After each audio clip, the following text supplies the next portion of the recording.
asalaamaaleykum wa rahmatullah xarit yeeg soppi ñu ngi leen di nuyu di leen dalal fii ci Canal Express TV di seen chaîne de télévision en ligne ñu fas yéene ànd ak yéen ci émission bu bees bu ñuy tuddee Halal Lifestyle fas yéene ànd ak yéen ak ay jigéenu jàmbaar yoo xam ne dañuy dund seen diine waaye di leen tere dund aussi mbiru àddina boo déggee mbiru àddina mooy seen liggéey mooy la vie en société mooy la vie professionnelle mooy la vie en général nan la ñuy def ba cumuler toutes ces vies là en tant que des femmes vertueuses loolu lañ leen fas yéene indil tey ci seen émission Halal Lifestyle ci seen premier numéro ñi ciy ànd ak soxna su baax suñu tuddee Mariama Djibril Diallo Mariama nuyu nañ la. fay nañ la maa ngi nuyu ñëpp asalaamaaleykum wa rahmatullah maa ngi nuyu ñëpp ñu may seetaan di nuyu samay parents mon mari tous ceux qui regardent l'émission di wax yal na yàlla defal ñëpp jàmm. amiin amiin yaa rabbi. voilà soxna si ma bàyyi la nga présenté wax ñu yow yaay kat. merci man maa ngi tudd Mariama Djibril Awa Diallo je suis mariée avec un enfant su ma leen bëggee wax ci sama parcours scolaire am naa sama bac au lycée de Ngalandou Diouf en 2012.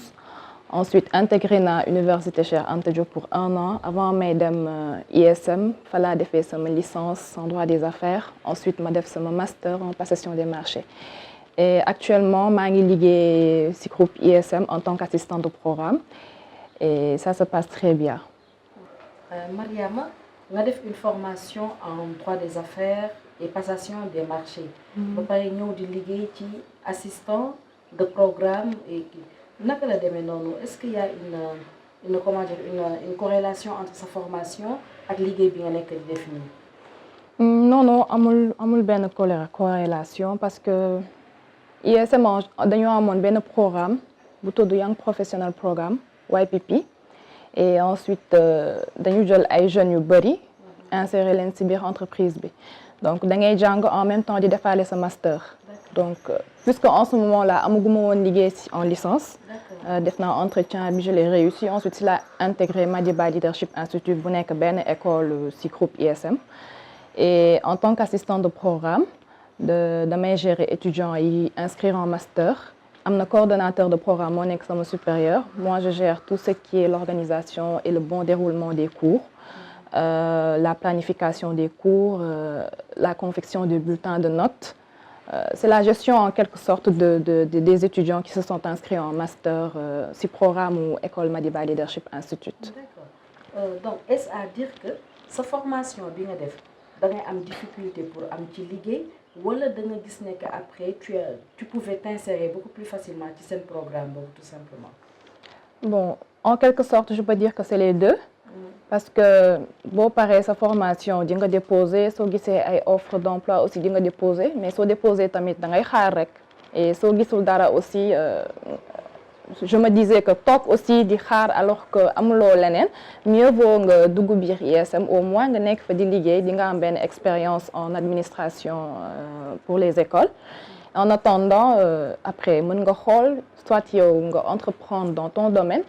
Wala si c'est pas possible nga continuer di liggéey rek ba ngay am leneen parce que aussi c'est un peu compliqué si domaine bi ma def en master surtout en master passation des marchés dañuy laajte souvent un nombre d'expérience boo xam ne dafay mag te yow tant que defloo ay stage mënuloo am expérience bi ñuy laajte noonu donc en attendant je travaille à l'ISM et ça m'empêche pas de déposer au cas où ma gis benn offre d'emploi en rapport ak passation des marchés. mën nañ jàpp kon ne que nekkul muuraay bi moo doon obstacle ci sa wàllu liggéey beeg formation bi nga def. non muuraay je pense que au Sénégal muuraay nekkul obstacle si liggéey bon personnellement j'ai pas eu de problème par rapport ak sama muuraay musuma am problème si loolu. non. soxna Mariama tey boo ñu doon wax ni la muuraay dikkale. bon muuraay bi moom je peux dire que yàgg naa si c'est depuis que may def classe de 6e lycée sama papa moom dafa mës a xeex si jàng alxuraan voilà donc amoon nañ oustaz boo xam ne daf ñu doon expliquer naa ñu mèche baaxul dañu expliquer lu muy nekk yow mal xiyaam pose ongle baaxul dañu expliquer si diine bi mais après loolu peut-être moo ma travaillé ba ma dem ba muuru si laa commencé ma muuru ba léegi nii. mais avant nga doon muuru na Mariama daan dundee. ah mais simplement boobu xale laa woon. c'est comme une adolescente rek. d'accord comme adolescente laa doon dundee donc amul woon benn xëy na muuraay bi peut-être dina impacter nit ki su demee ba mature. naka la lay impacter fi mu toll nii. ah non instant bi kay.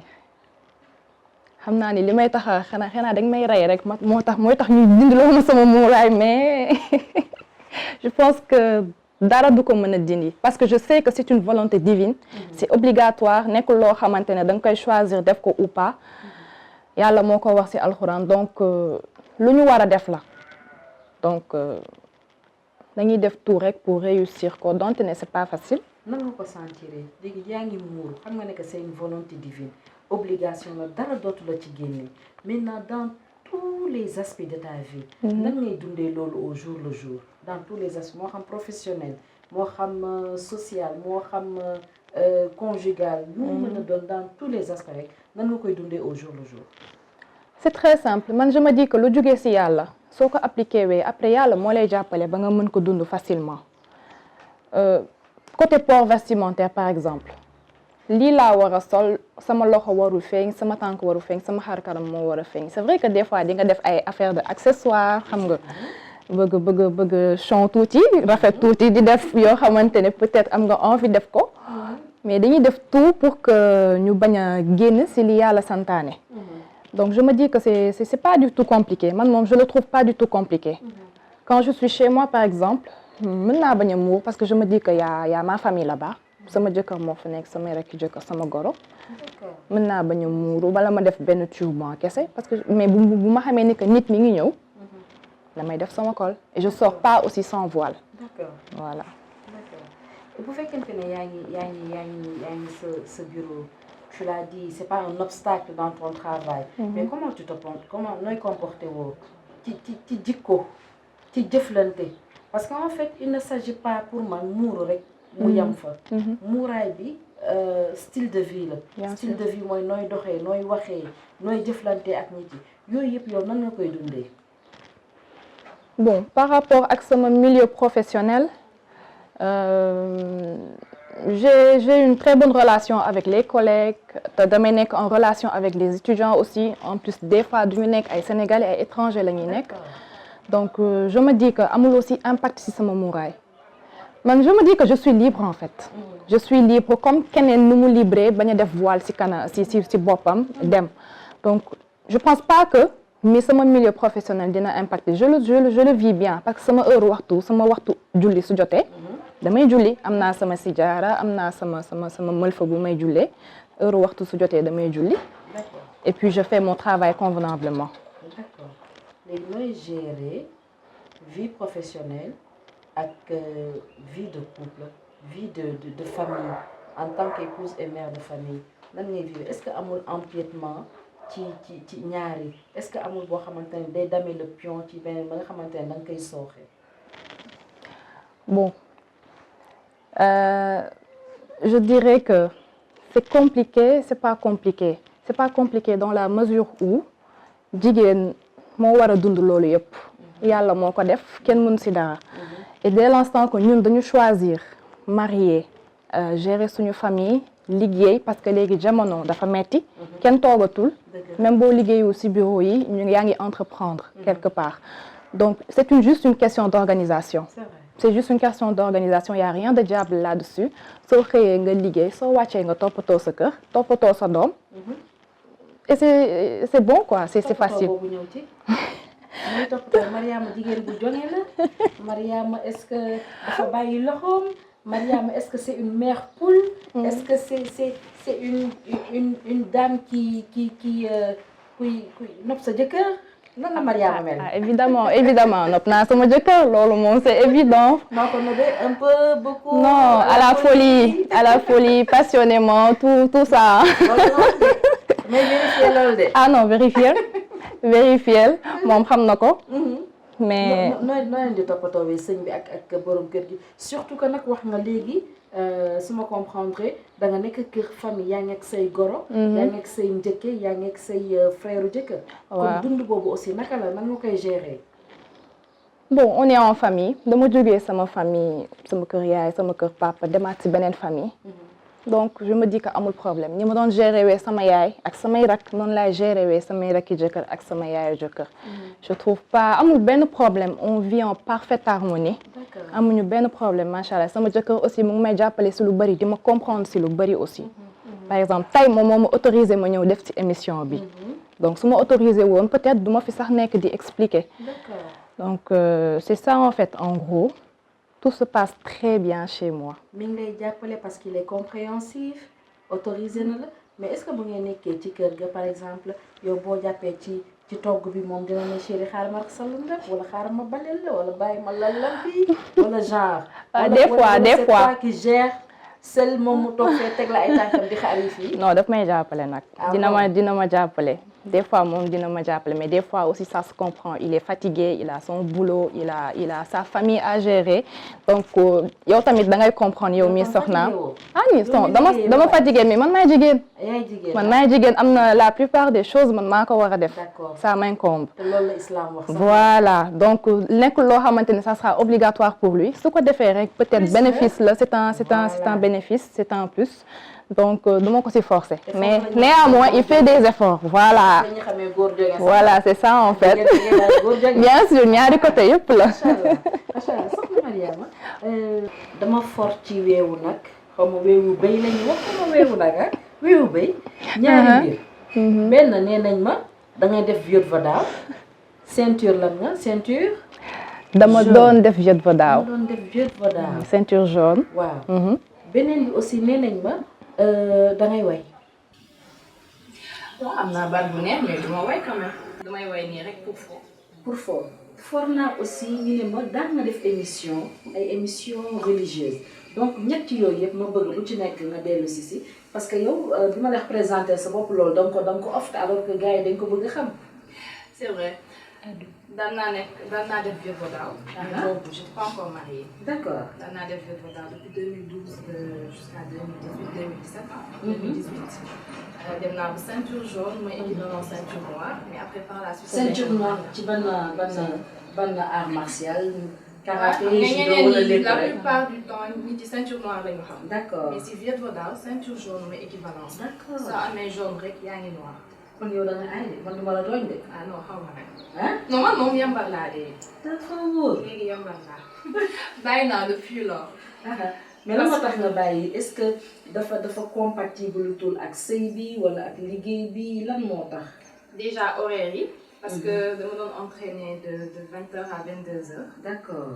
et quand on est marié on peut pas faire ça. waaw loolu je donc loolu moo nekk sama blocage. juste mais je me dis que am naa si expérience bu riche passion la woon. au début sama papa daf ma doon nax naan ma que sa lunette yi moo tax danga myope ñu ma nax mais j'ai tout fait pour intégrer ko. et dund naa si benn nombre d'années boo xamante ni c'était vraiment excellent pour moi. donc ko daan def en pro wala juste comment dire pour le plaisir da ci daan dem ay compétition di ci gagner ay trophées wala nu mu demee noonu. si dama ko daan def. daan naa ko def nii comme entraînement. en plus de ça daan nañ def ay compétitions dana am ay trophées. j'ai eu un riche parcours en si vieux va daaw. mais wax ñu tuuti. bon def naa compétition régionale def naa compétition départementale nationale. d'accord. et j'ai eu des médailles d'or, d'argent ou de bronze. Ça dépend.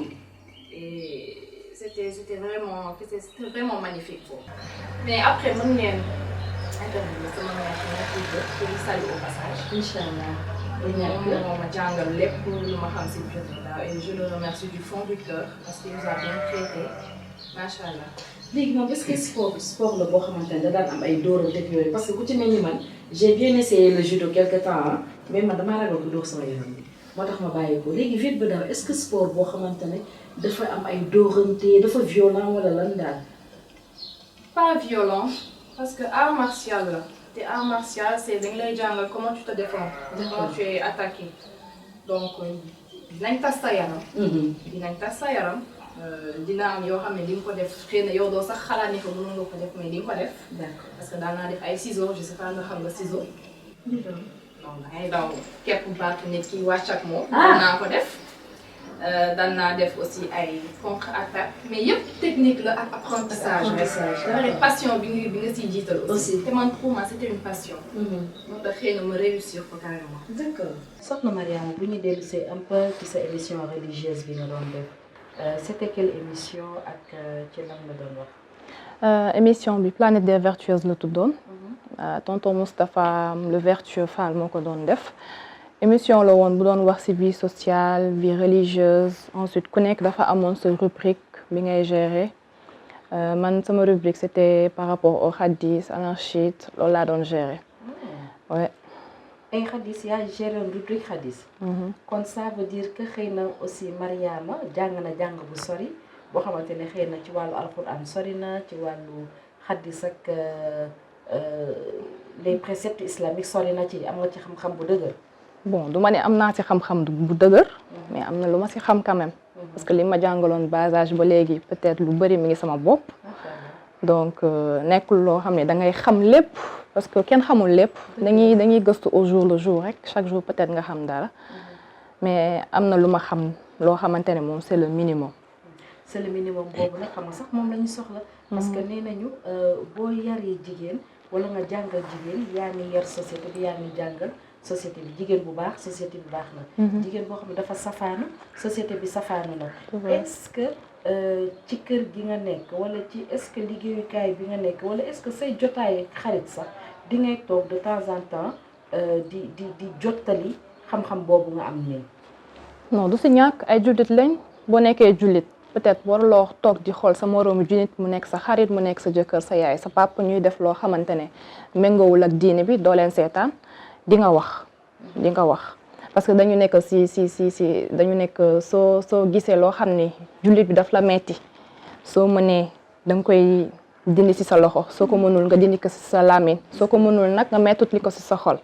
donc suñu waxee peut-être defuñu dañ koy mettut li suñu xol rek loolu rek nañu mën a def. mais yaa ngi continuer sa émission yooyu nga doon def. non arrêté naa ko.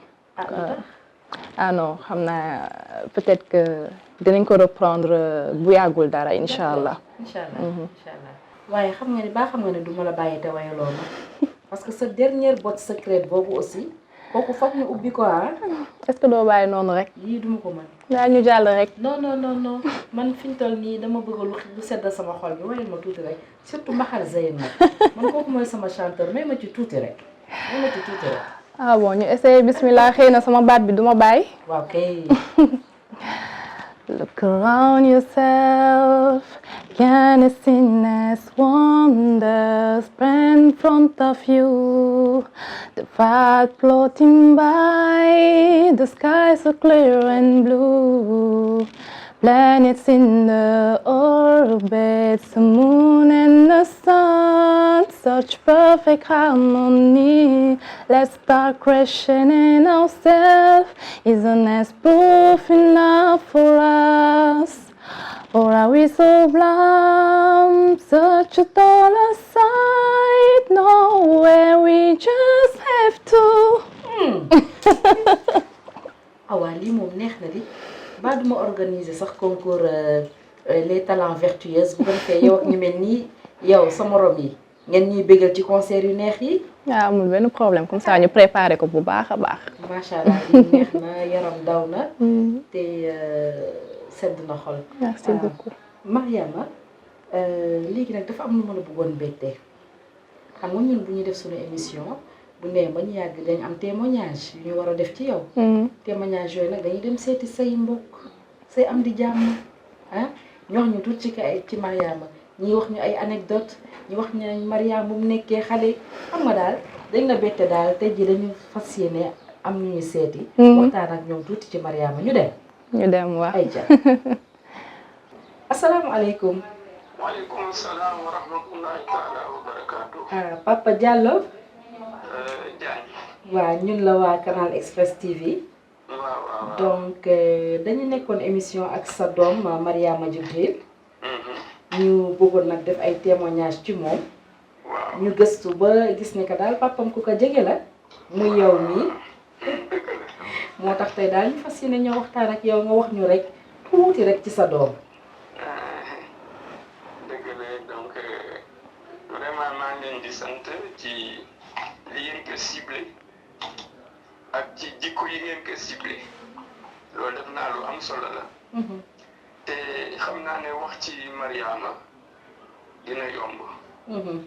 ndax mbégte waajur boo gis day ñaan yàlla dénk ko doom. mu yar ko sa doom bi nga yar mokkal bu baax li nga ko jàngal ba pare di ko tari. macha allah. te defe naa Mariama ci loolu la nekk. parce que Mariama am na diine. vraiment lu julli moom macha allah. maanaam daal moom am na jox na cër ay magam benn mag la am na magam yu fi nekk mais daf leen jox cër. ay rakkam daf leen yiir. ku fonk borom këram la. te jox ko cëram. macha allah bëgg xale. Mariama daal man dañ koy ñaanal rek. amiin. parce que macha allah. amiin papa.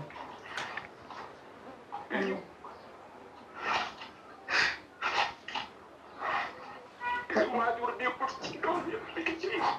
ay waay papa.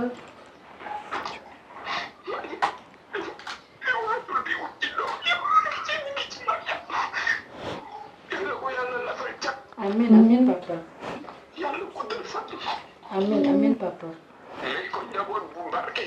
amiin papa amiin. mu fekkee njëriñu doom. amiin amiin papa. fekkee njëriñu sët. amiin amiin. fekkee njëriñu sëtaat. amiin yaa rabbi amiin. ñun de bëgg nañ ci moom. amiin jërëjëf papa. te xam naa lii may wax nii. yaay mën na wax ci moom lu ko ëpp. parce que am yërmande la. ndeysaan ndeysaan. vraiment sama xol dafa fees. dëgg la papa ñu ngi koy sentir ñu ngi lay dégg. parce que moom daf ñu sagal la daf ñu sagal. macha allah. macha allah. loolu laa amul lu muy wax ne ko doon di ñaan. amiin papa incha allah rabbi. jërëjëf papa jërëjëf Diallo. jërëjëf ñu ngi lay jaajëfal bu baax papa jërëjëf. ok jërëjëf jërëjëf Diallo jërëjëf. Mariama dégg nga sa papa wax ci yow ba xolam tooy mu jooy sa papa gërëm la te foog naa ni jamono yi ñu toll ñaanu waajur la doom di wër ngërëmu waajur la doom di wër yow nag sa papa seede ci yow lu am solo seede ci yow mbaax seede ci yow am diine seede ci yow ay jikko yu rafet yoo xamante ne séentu nañ ko ci jullit rawatina jigéenu jullit séentu nañ ko ci doom mu di ko doxal ci waajuram nag doom mooy richesse waajur foog naa ni waajur bu bëgg rek dafa fekk mu jàpp ni am na lu mu réaliser te li mu réaliser mooy lan jur na doom fa mu ko war a jure yar ko fa mu ko war a yare ba xale bi màgg mel na mu war a mel ba nekk seen fierté loolu lan lay def ci yow Mariama. sama xol tooy na si femme bi bu ma ko déggee muy jooy parce que aw ma habitude di gis sama papa muy jooy te su demee ba wax tey ba jooy c'est parce que li mu wax ça lui tient vraiment à cœur te musuma waxee nii ak man c'est la première fois je pensais même pas qu'il pensait ça de moi franchement parler donc lépp lu ma am rek ñoom la ñoom ñoo xar seen tànk tubay yar ma ba ma mel ni ma mel man c'est pas pour me vanter mais am na nu ma mel noo xamante ne peut-être ñu bari bëggoon nañ ko mel. asalaamaaleykum soxna ma Mbaye. waaw soxna Amina. noo def. maaleykum salaam. maa ngi ci jàmm bu baax alhamdulilah. waa gis nga de tey de dañoo defal surprise sa xarit sa doomu ndey Mariama. invité ko ci sunu émission xalal lifestyle bëggoon nag jot ay am di jàmmam ñu def témoignage ci moom te ñu xam ne yow yaay meilleur ami woon kon dund ngeen loo xamante ne yéen ñaar kenn xamu ko ñu bëgg rek nga wax ni ci moom tuuti wax ñu ay anecdote moom tëwam parce que ñi wax ci moom lu baax lañ wax ci moom mais tëwam la ñu bëgg a xam tuuti. su may wax ci moom sama xol day fees sax ma xamante lu may wax. ndaxte lu nekkatu sama xarit sama sœur la. mu nekk nit koo xamante ni baax laa ko xamee. macha allah dëggu. lu jafe. maandu. surtout am diine.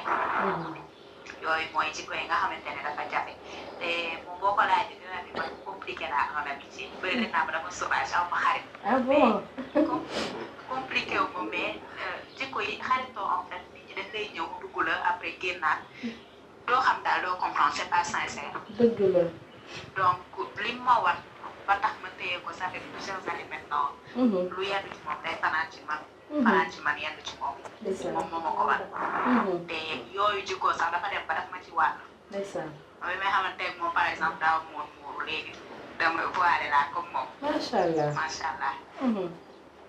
mu nekk nit koo xam ne aussi fonk ay waajuram fonk famille woom. bëggul sonal ay waajuram dara avant mi am jëkkër. laay wax ndeysaan. bu waree jënd dara sax amu ko day toog. nangoo laaj papaam wala ko nangoo laaj yaayam wala mu dem liggéey ko ba amal ko boppam. ndeysaan dafa doy lu daal. par exemple ànd nañ gore dem pour def sorti am ko commune tout. ànd ñu dem suñu bay du bay ñëpp di samp moom déjà ñëwee sampul daa sol yére pour toog. loolu loo ko fàtte lu jot yi. par exemple naan day jëlee ko ci île bi gore yi xanaa ci géej gi ngay kanam. léegi nu ma mujjee. li jëndi na ko daal man xaw ma nu mu dem xam nga ci am na de je crois de man daa xaw ma nu ko li jëndee ba gis ko benn genre loo xam ne dañ ko aménagé. ci digg géej gi mu taxaw fa di julli. mu taxaw fa di julli. jour boobu dañ koy déjà ma ko noonu Mariam mu taxaw fa di julli. est-ce que xam nga ne jour boobu gagné na leen. gagné na leen de. non gagné nañu. te yaatu nañu gagné. sama maquillage dem taw ba bëri. macha allah. waaw wax nga ji. bëgg na xeex ñeme na xeex. xeexu mbedd nii. baadu kaay lekk kaay. ma ne ko baadu kooku baadu kaay xeex ma ko gën a kaay lekk. non du xeexu mbedd. mais problème bi mooy boo entre copine boo toogee doo wax bu dee jaay moom ceinture noire nga xam ko ceinture marron. dégg nga. bien ko daaw. du la may dara moom ni mu sewee noonu. daf leen di napp daf leen di napp. soo dafa nekk nit koo xamante ni. day nekk ci préserver boppam. sàmm boppam. pour ay jërëm macha allah. macha allah keroog xam nga yàlla di ko jox ki nga xamante ni moom la nekkal. c'est bien xam nga. donc mu nekk nit koo xam ni aussi du xalaat lu ñaaw. que macha allah di ko ñaanal yàlla defal ko jàmm gën koo bàyyi ci yoon bi mu nekk. amiin. defal ko li mu bëgg daal. amiin. Mame Mbaye ñu ngi lay jaajëfal ci sa disponibilité li nga wax ci sa xarit rafet na dégg na la incha allah dañ ko bàyyi mu réagir yow nag xam naa ñu tàggatoo ak yow rek bañ la téye torop ci téléphone bi incha allah. kontaan naa trop. maa ngi leen di jaajëfal bu baax a baax.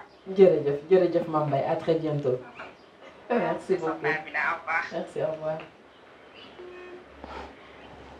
ah macha allah gis nga moom Mame Mbaye fi mu fële Mame Mbaye moom ci sa tëla ñëwee moom sa bëgg a xeex ak ci nan laa ko mën a tuddee sax. non man moom dama bëri histoire moom am koo bëri moom. mais histoire rek xëy na peut-être ki ma tuddee la. ki la tuddee. sama trondo. nee nañ trondo da ngay jël juróom-ñaari jikko. boobu de jël naa ko boobu jël naa ko. mais à part histoire gi nag mu wax tam lu am solo waxal na la ay jikko yu baax yoo xamante ne soo xoolee jikko yu mu wax ci yow rek la sa papa wax. bon du ma ne peut-être moom la éducation de base la donc je ne remercierai jamais assez mes parents pour moom dama leen di ñaanal rek pour loolu et man personnellement loolu laa nar a def incha allah pour samay futur doom parce que xam naa ni que c'est quelque chose de très important dans la vie surtout que léegi jamono dafa jaxasoo léegi lu nekk ngay gis boo amulee benn éducation de base yi nga def lu bari loo xam ne peut-être ëllëg di nga ko regretter te man noonu rek laay doxalinee muy moom mi sama xarit Mame Mbaye nekkatul sama xarit comme elle l'a dit c'est une sœur maintenant suñu yaay yi xamante nañ suñu papa yi xamante nañ donc c'est une sœur macha allah daal en tout cas macha allah. li nga wax loolu dañ la ci ñaax suñu mbokk yi parce que tey dañoo nekk ci période boo xamante ne dañoo nekk ci jamono boo xamante ne médiocrité rek la ñuy gis te médiocrité la ñuy gis également ñu koy promouvoir pourquoi parce que comme ni nga wax xëy na éducation de base boobu dafay ñàkk te gis nga éducation de base boo ko amulee day tax yow doo jomb dara dëgg la day tax yow doo sóor mukk ëllëg te comme ni mu ko waxee dafay baax nit ki même soo nekkee xale sax ngay sóor ne que man kat war naa sàmm lii war naa sàmm lee parce que ëllëg du añ du reer waaye jar naa sóoraale nag nettali baa tax donc c'est pas parce que da nga nekk xale que da nga war a irresponsable c'est pas parce que da nga nekk jigéen que waruloo am looy sàmm yenn yi donc c'est important tey jii soo gisee sa Xalal lifestyle jóg lu mel nii moo ko waral ñi ci am ay jikko yu baax yoo xamante ne dañ koy dund te buñ ko dundee ba pare dañ koy wesaare ci seen entourage parce que nekkul rek kol gi noonu nekkul looy wax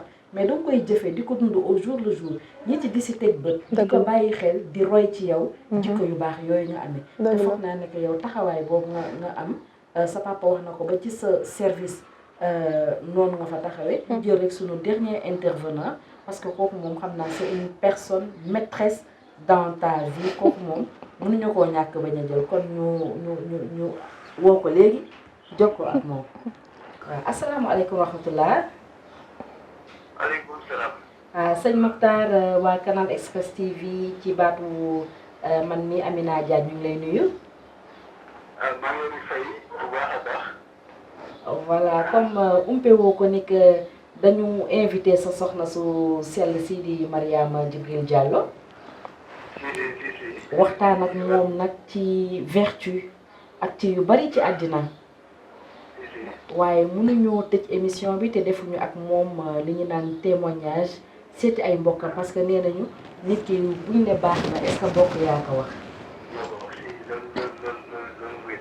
waaye yow nag nga nekk personne boo xam ne yow lay yéen ñaar yéenay partager seen vie kon kenn gënu la ko jege voilà moo tax tey jii ñu woo la pour rek nga wax ñu tuuti ci sa soxna si rek macha allah. waaw loolu moom dinaa ci sawar. wax ci moom parce que nekk na soxna su baax. soxna su am diine. soxna su yaru. soxna su respecté jëkkëram borom këram. macha allah. respecté ay waa këram. waa këru borom këram. ak moom ay kilifa. ay taanaam daal. waaw ku am respect si doomu aadama la. waaw loolu moom du may mën a wax ca kaw la. macha allah. waaw ku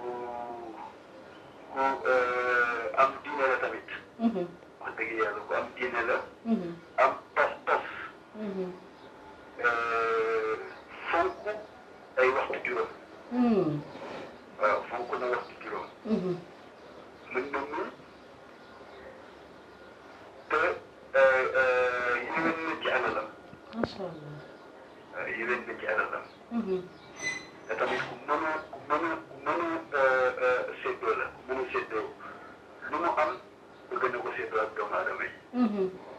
waaw loolu moom lu mu témoignage bu mën a def si moom la. macha allah.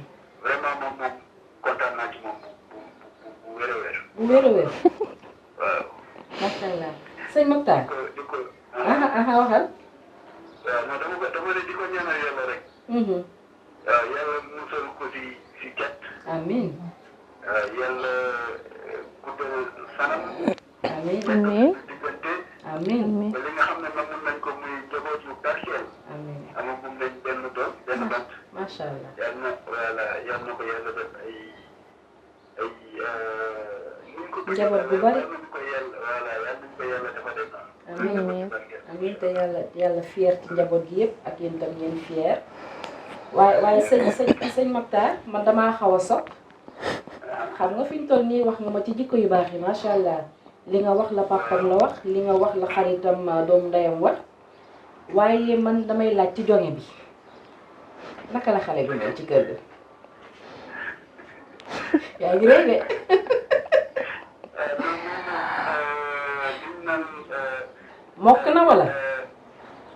mokk na wala Ibadu plus tekkil ma ko tekkil boobu macha allah kon daal mën na booram macha allah amin amin ya rabbi amin macha allah macha allah sëñ Mactar xam naa dootuñu la retenir lu bari nag liggéey baa ngi la jàpp waaw kon di la jaajëfal rek ci li nga dugg participer jërëjëf amin amin amin amin amin amin ya rabbi amin Diop jërëjëf merci beaucoup waa Ibadu 2.0 macha allah témoignage yu sëñ bi la du ñun dafa ne Ibadu 2.0 mais newoon naa ko man lu ñu fi wax rek dama koy vérifier ba tax na kon mokk beeg sañse beeg yooyu yëpp dama koy vérifier léegi Mariama waxoon naa la nga utal ma 3 tenues. Tenue de sortie. Tenue de ville. ak tenue de maison.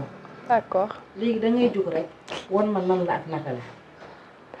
comme ni ngeen ko gisee nii su may dem xew en général bazin wala soie tenue bu simple en fait comme ni ngeen ko gisee bi taille basse la def naa sama voile assortir samay couleurs def sama dàll assortir ko ak voile bi ñii daal lay faral di solo su may génn su may dem xew su may liggéey nag beneen solo la soit ma def veste pantalon def sama voile assortir ko ak les chaussures peut-être su ma toogee sama kër nag mën naa def sama mël fa comme mën naa sol benn tenue des fois mu dikkal ma sol sama tenue maquillé wu toog. waaw maquillage bi sama ci kër ga. waaw si la bokk parce que maquillage bi nekkul pour si biti kese la. dëgg la. waa kër gi tamit sa jëkkër war na ko di gis tout le temps. kon foofu la 2.0 bi feeñee. waaw si la bokk. xam nga léegi hijab dafa bari tendance léegi. gis nañ xale yi xam nga yow yaa ngi wax déjà ni nga assortir sa voile avant dañ daan def peut-être xëy na foulard bu marron rek lañ bu noir. wala bu marron les couleurs basiques mais de plus en plus gis nañ léegi hijab bi tam xale yi ñu ngi ñemee couleurs yi. ñu ngi ñemee comment esthétique bi daal ci kooku yow noo ko gisee. bien sûr. ah non hijab bi moom yow yaa koy arrangé ba nga xamante ne dina yiw te dina rafet. parce que di nga gis ñoo xamante ni dañuy muur pas parce que yàllaa ko wax mais dañu gis ni que dafa rafet. mais peut-être suñu demee si biir gis ni que rafet na dinañ gis leneen lu dul rafet bi muy li yàlla santaane ñu def ko. mais léegi moom col yi cheratul da nga koy jënd assortir ko ak say bijoux assortir ko ak say chaussures solo ba jekk dem.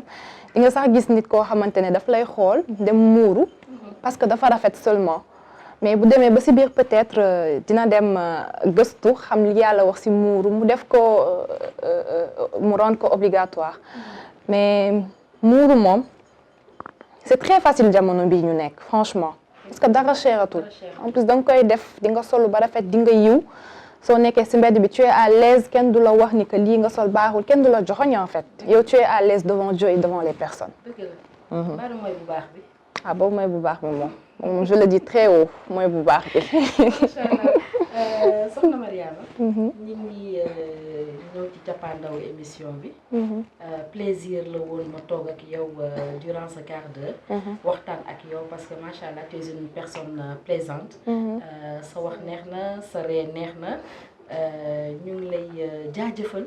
ci sa ñëw ci sa disponibilité di la jox rek nga def le mot de la fin. maa ngi leen di remercier yéen ñëpp ci réalisation bi yow itam maa ngi lay remercier bu baax macha allah nit ku baax nga di am contentement dérouler émission bi ak yéen parce que c'est très important nit des fois muy relater vie wam peut-être dina nekk partage pour ñeneen ñi dinañ ci jàng dara personne n'est parfait je suis pas parfaite j'essaie tout juste de faire les choses bien et maa ngi ci yoon boobu di ñaan yàlla ma ci yàlla jàppale ba bu ma mës a wàcc sama yoon témoignage yi fi nit yi def yëpp tamit dinaa def tout ba duma leen mës a décevoir incha allah donc maa ngi lay remercier bu baax di remercier ñu ma doon seetaan remercier tout le monde ma mère mon père mon mari ma famille mes amis ma Mbaye je remercie Adja Gorgol je remercie tout le monde képp ku ma fàtte ak Marianne sama petite sœur bu sob boobu noonu ak sama bébé bi may xaar Cheikh Mbacké maa ngi koy remercier moom tamit di ko wax mu ñëw léeg-léeg mu ñëw merci beaucoup. kon xarit yeeg soppe yi ñoo ko gisandoo lii lañ leen indiloon ci seen émission xalal lifestyle dalaloon fi tey soxna Mariama Djibril Diallo mu nekk jigéenu jàmbaar jigéen bu ndul naatable Mariama ñëw wax ñu ci vie am professionnelle vie sociale am vie conjugale am mais lépp di ay jàngat ñu gis ne que macha allah lépp li ñuy seet jikko ju baax Mariama lamboo na ko ñi yaakaar ne rek li ngeen fi taataan tey di ngeen ci mën a jëriñu parce que ñun matew ñu dañuy partager ak yéen mais di ngeen ci mën a taataan loo xamante ne dina leen permettre ngeen améliorer seen quotidien ñun itam ñu améliorer suñu quotidien et di leen jox rendez-vous ci beneen émission xalal lifestyle ci yeneen jigéenu jàmbaar fii ci Canal Express TV.